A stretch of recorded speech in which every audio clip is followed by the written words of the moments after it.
사랑하는 아들 키우면서 살고 있는 여자입니다. 아이가 아들이고 어릴 때부터 튼튼하고 정말 활발했어요. 뱃속에서부터 태동이 장난이 아니었죠. 그래서 출산 전부터 만만치 않은 아들이 될 거라고 각오는 하고 있었습니다. 태어나고 나니 각오를 한 이상으로 아기가 너무 건강하고 잘 놀더라고요. 물론 내 자식 건강하고 무기력하게 축 처져 있는 것보다는 씩씩하게 놀고 나가는 거 좋아하는 게 훨씬 좋죠. 그렇지만 엄마의 체력으로는 한계가 있었습니다.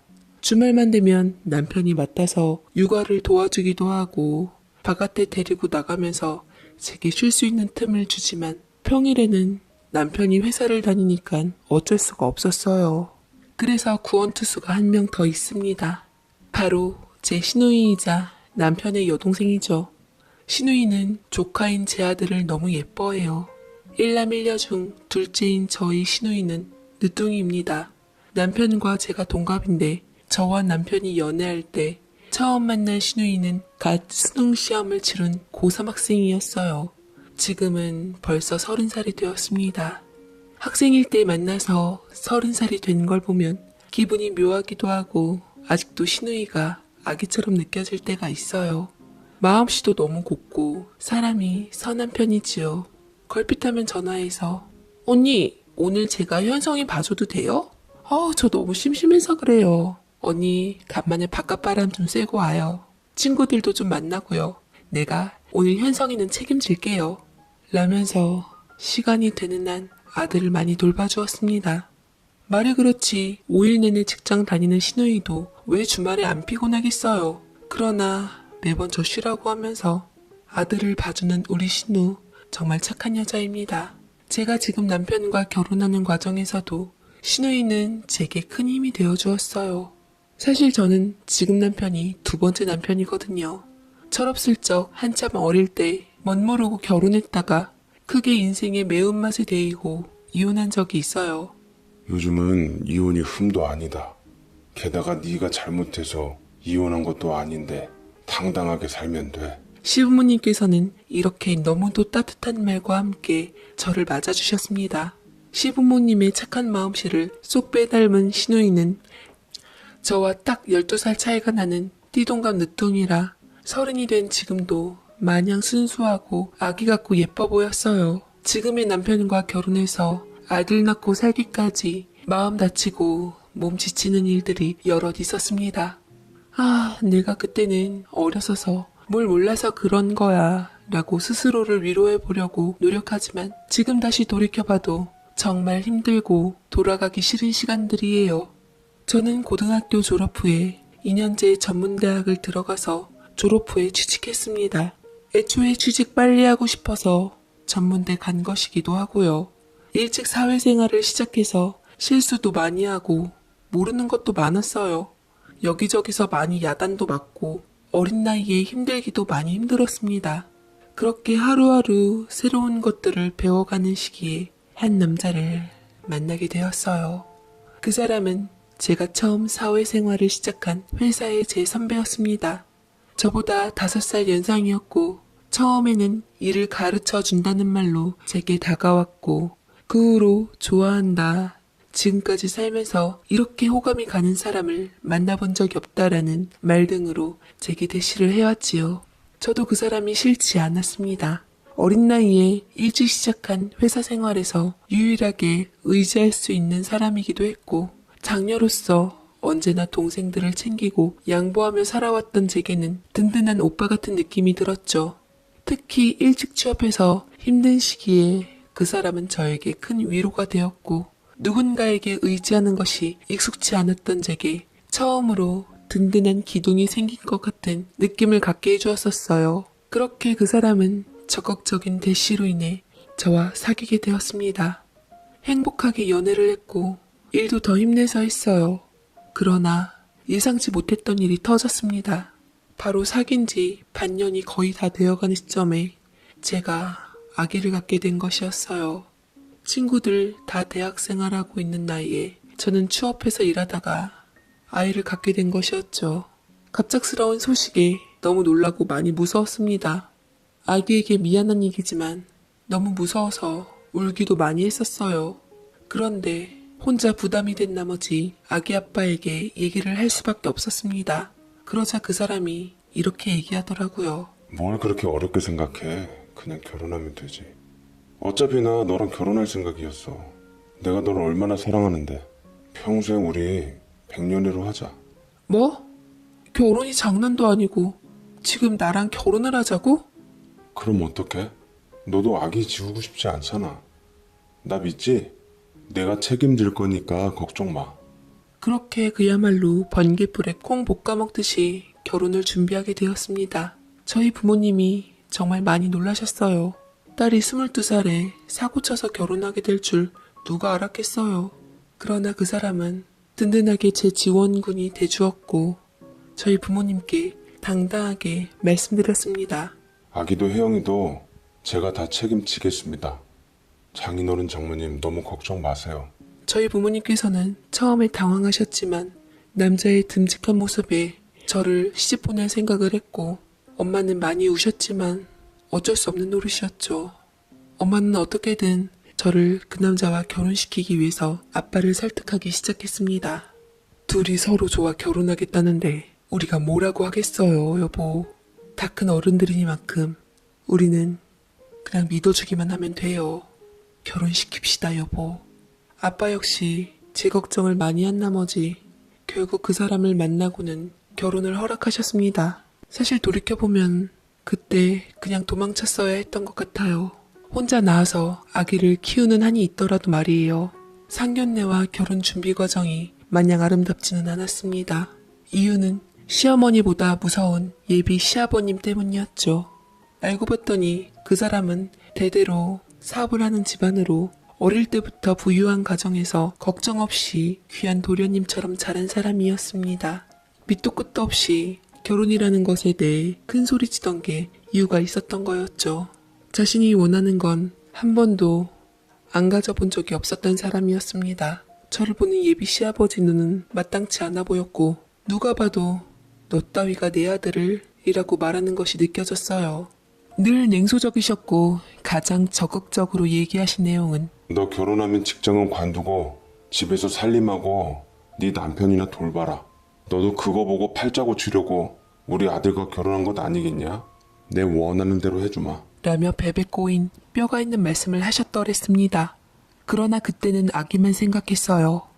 그래도 아빠가 있어야지 행복할 거니까 그 사람이 제 남편으로서 반드시 자리매김하길 원했습니다. 제 결혼은 꼭 필요한 숙명이었죠. 그래서 그냥 고분고분하게 네 아버님 하면서 조금이라도 더 예쁘게 보이려고만 애썼습니다. 하나도 소용없는 짓이었지만요. 그렇게 저와 그 사람은 결혼을 했습니다. 임신 6개월 정도 되던 때였어요. 제법 잘 사는 집안이었지만 제게 좋은 신혼집을 내어주시기 싫으셨던지 시댁이 있는 값비싼 아파트 옆에 재개발 도입이 시급할 다 무너져 내리는 작은 빌라 전세를 얻어서 살게 하셨습니다. 그리고 본격적인 빡센 시월드가 시작되었습니다. 분명 분가에서 살고 있는데 같이 살고 있는 것처럼 착각할 만큼 시아버지는 매일같이 저희 신혼집을 찾아오셨습니다. 제가 쉬고 있는 꼴을 못 보셨죠. 저는 시아버지의 닥달로 결혼식 이틀 전에 회사를 그만두고 전업주부의 길로 발을 들이게 된 상황이었어요. 신혼집에 늘 제가 있으니 온갖 스트레스 쌓이는 소리를 고스란히 다 받아내야 했죠. 시아버지는 매번 찾아와 임산부고 보고 고약하게 저를 잡았습니다. 집안 꼴이 이게 뭐냐? 그 임신했다고 유세 떨면서 집안 먼지 이렇게 쌓이게 두냐? 네 시애미는 너보다 만삭일 때도 허구한 날 땀 흘려 일했다. 네 남편 밥은 제대로 먹이냐?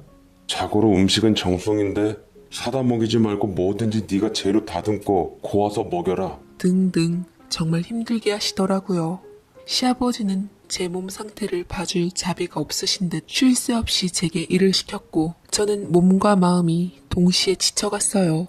시아버지의 행패에 도저히 못 참고 제가 남편에게 말하기를 나 아기 낳으면 복직하는 게 좋을 것 같아 라고 애둘러 말했더니 시아버지의 귀는 어디서나 열려있던지 대번에 그걸 들으시고 저를 불러 무릎을 꿇린 후 훈계를 핑계 삼아 감정을 내보였습니다.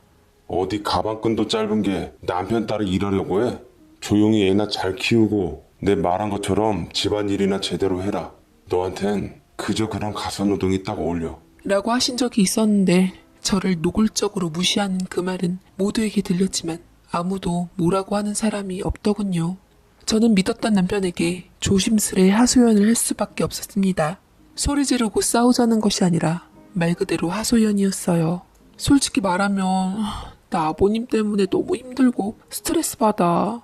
그것 때문에 응급실도 2번이나 갔다 왔는데 병원에서 조심하라고 한 거 당신도 들었잖아. 나 너무 힘들어. 출산 때까지만이라도 아버님께 말 좀 잘 드려줘. 응?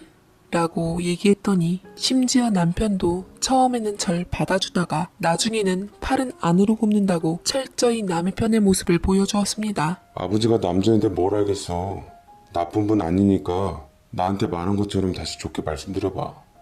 솔직히 아버지 말처럼 당신이 제대로 하면 우리 아버지 별말 하셨겠어? 가족이 되는 과정이라고 생각하고 조금만 시간을 갖고 기다려줘. 라고 저를 열심히 설득했습니다. 못 모르고 철없었던 저는 멍청이같이 그때도 그 말을 믿을 수밖에 없었습니다. 바보같이 내가 더 잘하면 예쁘게 봐주시겠지. 내가 더 노력하면 되겠지 하면서 이 악물고 아기를 위해 노력하고 또 신경 썼습니다. 그러나 시아버지는 달라지기는커녕 날이 갈수록 더 심하게 저를 대하셨고 남편은 회사 일이 바쁘다는 핑계로 귀가 시간도 늦어지고 제 상황에는 강 건너 불구경하듯 관심도 가지지 않았어요. 그러다가 결국에는 일이 터졌습니다. 그날도 시아버지의 폭언에 가까운 잔소리를 받아내고 시어머니가 시댁으로 돌아가신 후에는 정말 진이 빠져있는 상황이었어요. 너무 허기져서 밥 먹으려고 몸을 일으키다가 그대로 쓰러지고 말았습니다. 간신히 정신을 차리고 보니 저는 하혈을 하고 있더군요. 저는 정신줄 잡고 119 신고해서 겨우 응급실로 갔고 그때도 시아버지는 애가 툭하면 응급실행이냐고 하면서 다 쇼하는 거라고 했습니다만 저는 기어이 유산 판정을 받고 말았습니다. 내 아기 천사가 떠나간 게 믿을 수가 없더라고요. 아기가 힘겹게 뱃속에서 있다는 것은 알았는데 몇 번 경고를 했음에도 불구하고 제가 아기보다 시아버지를 더 신경 쓴 결과 엄마 싫다고 떠나간 것만 같았습니다. 가슴이 아리고 미칠 것만 같더라고요. 아무것도 없는 배를 부여잡고 한참이나 오열하며 정신이 반쯤 나갔던 것 같습니다. 그런데도 남편은 병원에 바로 오지도 않았고 일 핑계를 대며 나몰라라 했죠. 대신 시아버지가 니엇니엇 걸음으로 오며 괜히 본인 탓할까 싶어 그래서였던지 더 성을 내었습니다. 뭘 잘했다고 울어? 내 참 기가 막혀서. 평소에 행실을 어떻게 했기에 애가 떠나가긴. 그러니까 제대로 하되 요령껏 해야지. 제대로도 못하는 게 무식하게만 하려니 이 사단이 나지. 뭐라고요? 아버님 지금 말씀 다 하셨어요? 이게 누구 때문인데? 아버님 때문이잖아요. 당신 아들 발목 잡은 우리 애기 떠나가니까 이제 속이 시원하세요? 미쳤어. 다들 미쳤다고. 하며 병원 사람들 의식하지 않고 자식 잃은 어미의 분노에 악을 쳤습니다. 그제서야 시애비라는 작자가 슬금슬금 사라지더라고요. 그때 이혼을 결심했습니다. 아이를 잃고 나니깐 정말 눈에서 피눈물이 흐르는 것 같고 배는 것도 없었습니다. 남편에 대한 사랑이고 뭐고 저는 엄마였어요. 내 아이를 잃어버린 그 기분을 정말 아직도 잊어버리지 못합니다. 지금 이 순간까지도요. 주위에서 결혼한 지 몇 달 안 돼서 이혼한다고 손가락질했고 부모님께도 미안했지만 도저히 이렇게 살 수는 없었습니다. 친정엄마는 장녀라고 책임감만 키워서 앞뒤 안 가리고 아기만 보고 결혼시켰으니 이렇게 된 거야. 엄마가 미안하다. 제 잘못도 당신 잘못인 양 여기며 우셨고 처음에는 이혼만은 절대로 안 된다라고 말씀하셨던 아빠도 사정을 다 아신 뒤에는 길길이 날뛰시면서 당장 이혼하라고 하셨습니다. 두 분 다 제게 책임감을 지우셨다면서 죄책감을 느끼셨고 저는 그런 부모님께 못난 딸로서 더 죄송했습니다. 참 웃긴 게 남편은 이혼하셨더니 누가 봐도 신용인 것이 뻔한 말들로 붙잡는 척을 하더니만 이내 못 이기는 척 합의 이혼에 동의했습니다. 지 예비에게 설득당했던지 아기가 떠나간 것도 다 우리가 헤어질 운명이라면서 그런 거라며 멍멍이 소리를 해댔습니다. 남편은 저보다 훨씬 전에 이미 제게서 마음이 떠나간 것 같았어요. 책임감 없다는 소리 듣기 싫어 결혼은 했지만 싱글로서의 자유를 뺏긴 게 억울한 감이 없지 않아 있었습니다. 그래서 혼인신고도 안 했더라고요. 뭐 서로 피차 잘된 일이었죠. 그렇게 제 짧지만 파란만장했던 첫 번째 결혼은 상처만 남긴 채 끝나버렸습니다.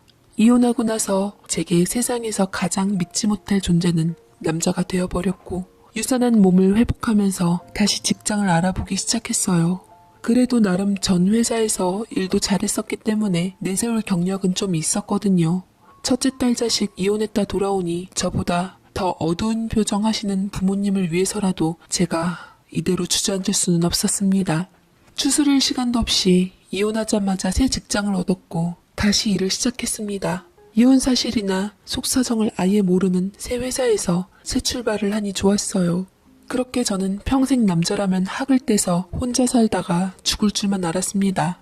그런데 인생은 계획대로 되는 거 하나 없다고 제 인생에는 또 다른 인연이 예상치 못하게 나타났어요. 바로 제가 가장 사랑하는 현재의 남편을 만나게 된 것이었죠. 남편을 만나게 된 계기는 회사의 제 선배님께서 어느 날 말을 거시더군요. 혜영씨, 혹시 부탁 하나만 들어줄 수 있어? 내 절친한 동생 여동생이 곧 생일인데 근데 그 애가 올해 고3이라서 좀 특별한 선물을 주고 싶은데 완전 아기 때부터 본 친동생 같은 애인데 내가 여자 선물을 잘 몰라서 여동생도 없고. 아, 그러세요? 그럼 제가 제 여동생한테도 물어보고 한번 알아봐 드릴게요. 그래, 고마워. 잘 돼서 친구놈한테 술 한잔 얻어먹으면 혜영씨한테도 한 떡 낼게. 저는 대수롭지 않게 생각하면서 예쁜 여학생용 지갑과 디퓨저를 찾아 골라드렸어요. 그걸 회사로 배달시키셔서 받으셨는데 또 다른 부탁을 하시더라고요. 혜영씨, 저번에 말한 그 동생이 오늘 회사로 선물 챙기러 올 건데 좀 전해줄래요? 내가 직접 전해줘야 하는 게 맞는데 하필 오늘 외근이라서. 아, 네 선배님. 그럼 그럴게요. 그리고 그날 선물을 가지러 찾아온 사람이 바로 제 현재 남편이었습니다. 첫인상이 따뜻하고 자상해 보였던 남편에게 맡아둔 선물을 넘겼죠. 그러자 남편이 저를 유심히 눈여겨보다가 미소를 짓더라고요. 이런 것까지 안 챙겨주셔도 되는데 선물을 골라주신 분이 혜영씨라고 들었어요. 예쁜 걸로 골라주셔서 감사해요. 별것도 아닌데요, 뭐. 선배님이시잖아요. 그리고 보지도 않으셨는데 선물이 예쁜 건지는 어떻게 아세요?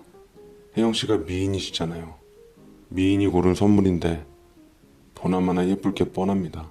라며 립 서비스를 들었는데 기분이 나쁘진 않더라고요. 그렇게 선물을 전해주고 나서 며칠 후에 선배님이 제게와 남편을 만나보지 않겠냐고 은근슬쩍 물어왔습니다. 걔가 그런 애가 아닌데 혜영씨 인상이 너무 마음에 든다네. 나이도 혜영씨랑 동갑이고 내가 어릴 때부터 집안끼리 알고 지냈는데 얘가 진짜 너무 착해. 한번 만나봐요. 잘못돼도 내가 뭐라고 안 할게. 저는 갈등했어요. 7년이 지나는 동안 결혼 생각을 접은 지 오래였고 마음의 상처가 남아있었으니까요. 그런데 차마 선배님의 적극적인 권유를 거절하지 못해 자리에 나가기로 했습니다. 나가서 거절하면 되겠지 했어요.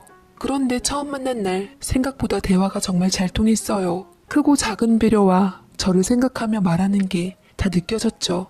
그래서 이 남자는 보내줘야 한다고 생각했어요. 이혼녀를 만날 남자가 아니라고요. 그래서 용기를 쥐어짜내 제 욕심을 버리고 예전에 제가 겪었던 일들에 대해 이야기했습니다. 저처럼 상처받은 사람 옆에서 있으면 안 돼요. 제가 트라우마 때문에 당신 같은 좋은 사람을 힘들게 할 수도 있어요. 미안해요. 그렇게 정중히 거절 의사를 밝혔죠. 그러나 남편은 자기가 더 슬퍼하며 눈물을 보였어요. 마치 제 일을 겪은 것처럼요. 그 남자는 제 얼굴을 어루만져주며 따뜻하게 안아주었습니다. 왜 한 번 아픔을 겪었다고 행복할 자격을 다 포기해요? 색안경을 끼고 봐도 상관없어요. 행복해지고 나면 어느새 벗겨져 있을 거예요. 내가 꼭 행복하게 해줄게요. 저는 혜영씨가 좋아요. 한 달 정도를 갈등했어요. 부모님께도 말 못하고 여동생에게만 살짝 말했는데 동생은 언니, 그 사람 말대로 평생 그 상처 속에서 살 순 없잖아. 세상 남자들이 다 형부, 아니 언니 전 남편 같은 쓰레기는 아닐 거야. 라고 저를 달래며 응원해 주었습니다. 그래서 저는 조심스럽게 용기를 내었고 남편과 연애를 시작하게 되었어요. 연애 기간 내내 남편은 저를 진심으로 위하며 아껴주었고 언제나 저만을 생각했고 늘 겸손하고 성실하게 생활했습니다. 한 번도 제 과거에 관련해서 마음 다칠 일을 만든 적이 없었어요. 지금도 그렇고요. 연애한 지 1년이 조금 안 되어서 청혼을 받았고 제가 승낙했어요. 부모님은 제가 재혼하고 싶다는 의사를 밝히고 나서 적극적으로 남편과 만난 후 이야기를 나누셨습니다. 같은 아픔을 겪지 않게 하시려고요. 상견례 때도 예비 시부모님과 오래도록 이야기를 나누셨어요. 새 예비 시어머님은 그렇게 모진 시집살이를 당하면서도 잘 버티고 살아서 우리 집에 와줘서 고맙다. 앞으로 우리 서로 노력하면서 잘 지내보자, 아가. 라고 제 손을 잡고 말씀하셨고 저는 옛 시집살이가 생각나서 눈물도 흘렀습니다. 결혼을 준비하면서 신우이랑도 많이 친해졌어요. 연애하면서 소개받았는데 고3이던 신우이는 언니가 골라준 지갑 너무 잘 쓰고 있어요. 반 애들 지갑 중에서도 제 지갑이 제일 예뻐요. 하면서 첫인사를 했었어요. 고3이라서 처음 만났을 때 다크서클도 진하고 얼굴도 좀 어두운 것 같고 퀭해 보였지만 성격은 서글서글하고 사랑받은 막내티가 팍팍 나던 발랄한 소녀였죠. 결혼식도 행복하게 했습니다.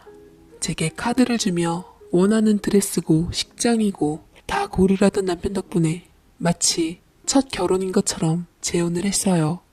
이번에는 몸도 가벼웠기 때문에 드레스도 제가 원하던 걸로 골라 입을 수 있었습니다. 결혼 생활은 정말 행복했어요.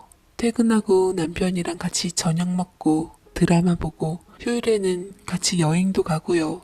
시댁에 가도 신우이랑 똑같이 아니 더 소중하게 딸 대접을 받았습니다.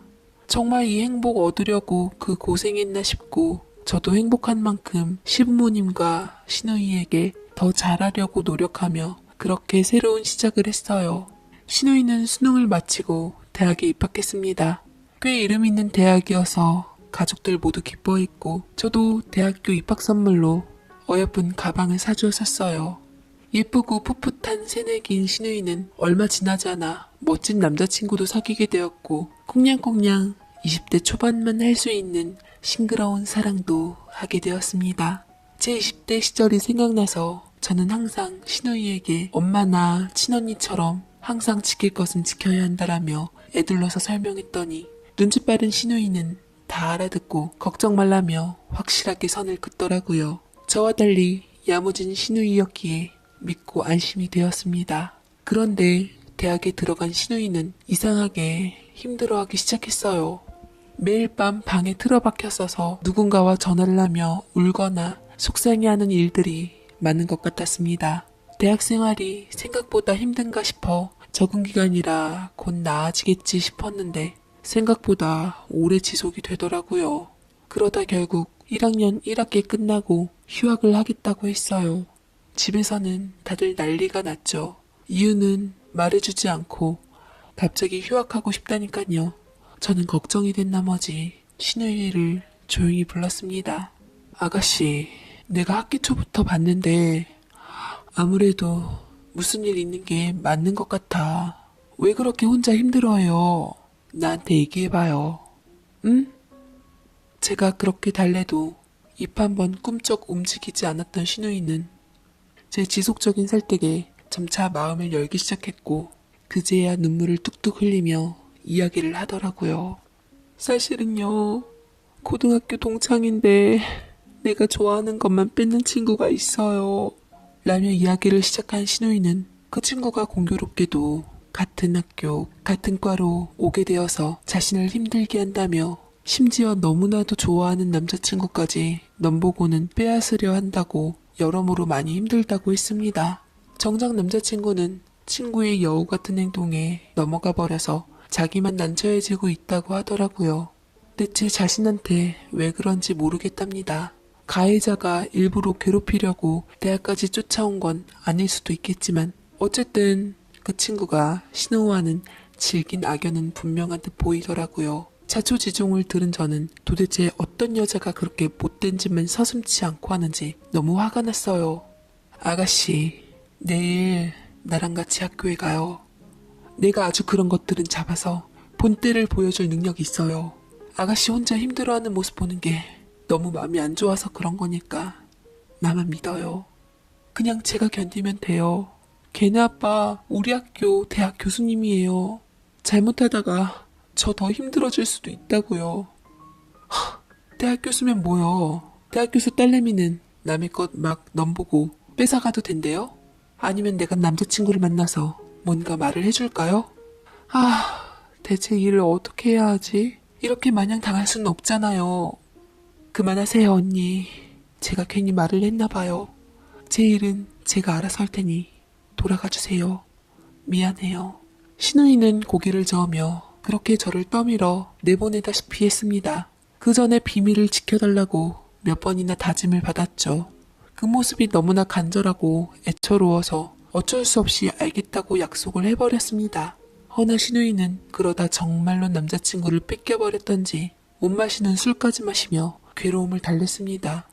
속내를 알고 나니 얼마나 힘들어하는지 더 잘 보이더라고요.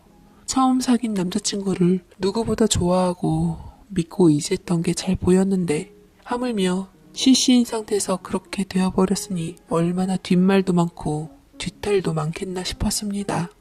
신우이는 남자친구와의 이별보단 사람들의 뒷말과 뒷탈에 더 상처 입은 듯 보였습니다. 많은 사람들이 똘똘 뭉쳐 사람 하나 바보 만들기 참 쉽더라고요. 결국 휴학을 2년 정도 해서 도망치듯 어학연수를 가게 되었죠.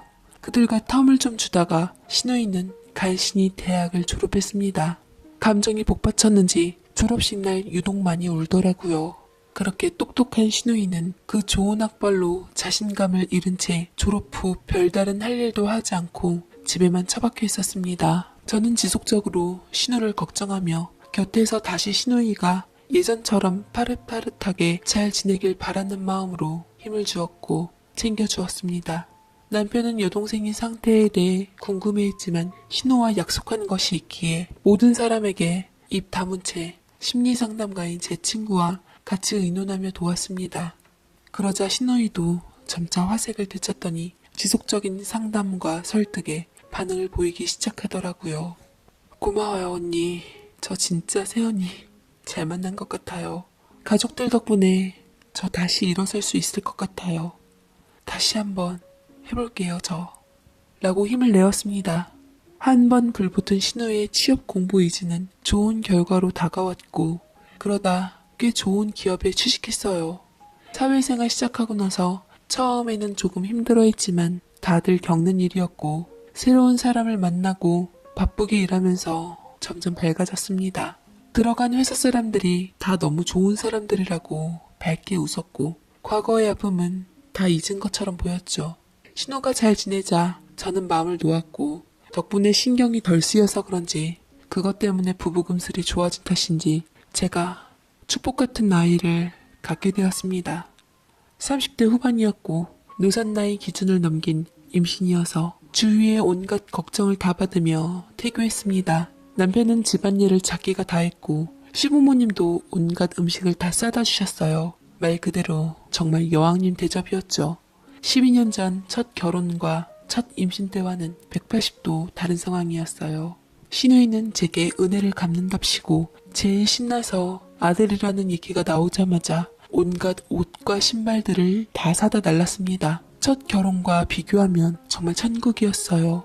안정기 접어들 때까지 쉬다 다시 직장으로 돌아갔습니다. 다들 말렸는데 몸 상태도 괜찮았고 일을 할 수 있는 만큼은 하고 싶었거든요. 그러던 어느 날 신우이가 제 집으로 찾아왔어요. 남편은 출근하고 혼자 있었죠.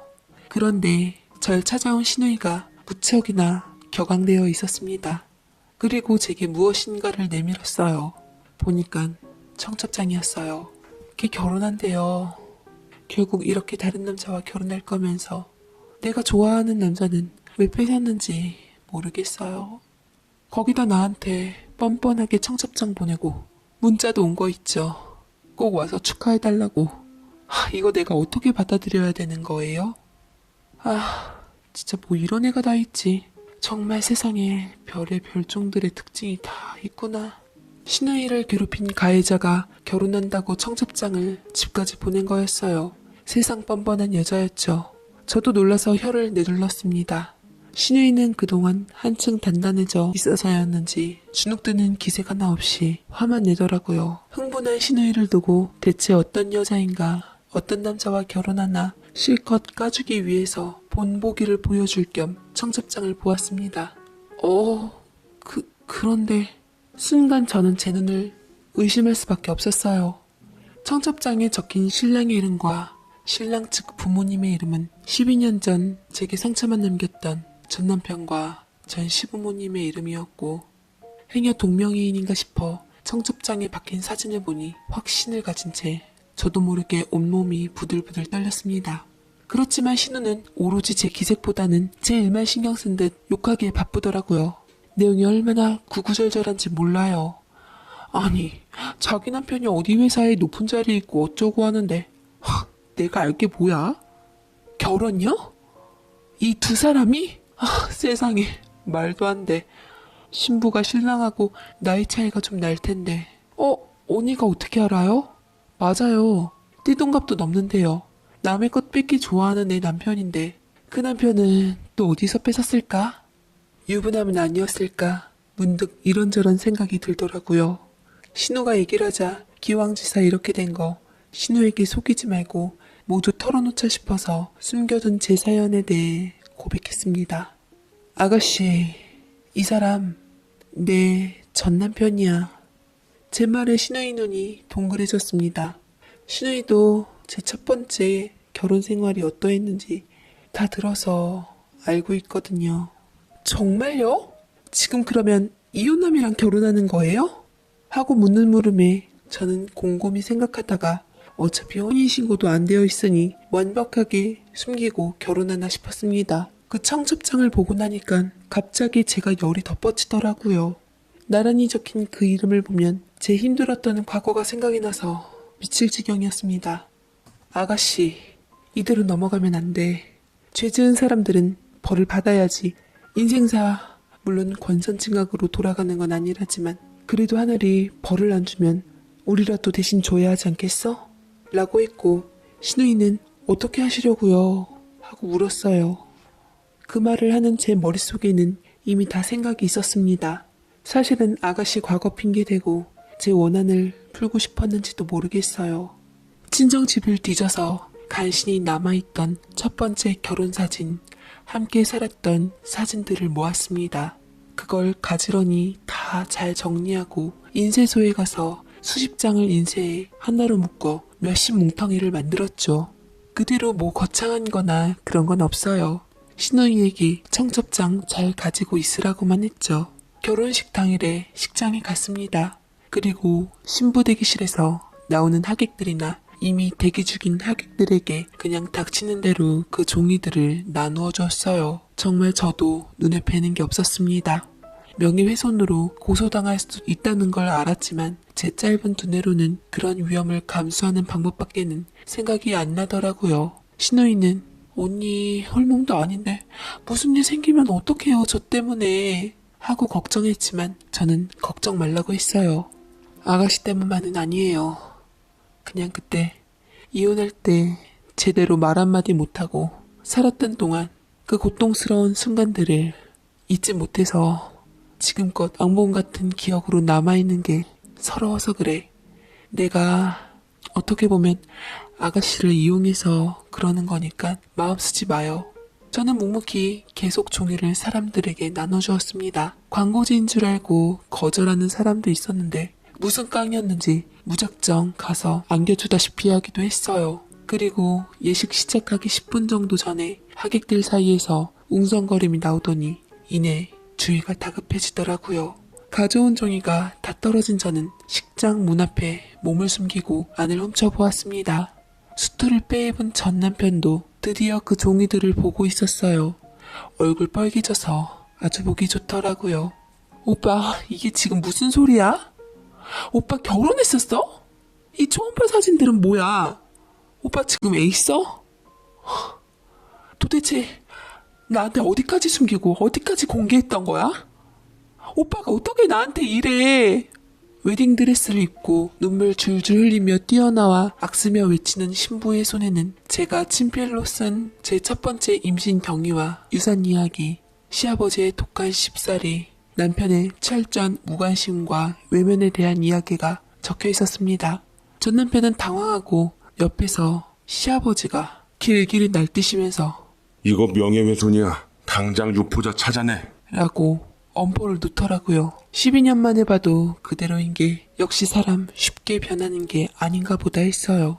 옆에서 신우이가 제 팔을 꼭 붙잡았습니다. 저도 고소당할 각오하고 한 일이었어요. 시아버지의 성격을 누구보다 잘 알고 있었으니까요.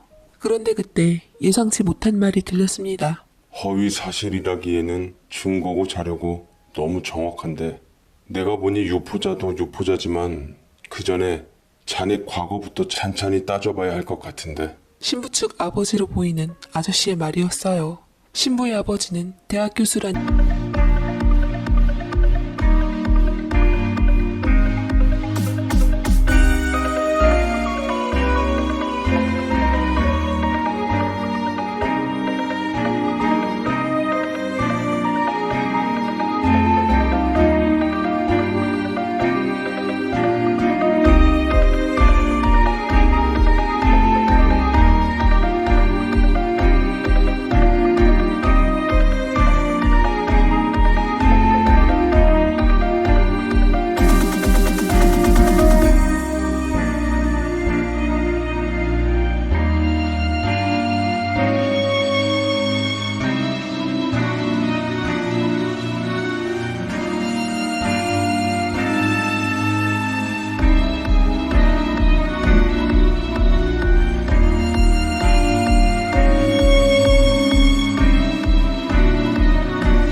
는 양반이셨다는 걸 얼핏 들었는데 교수님답게 현명한 판단을 내리실 줄 아시는 분 같더라고요.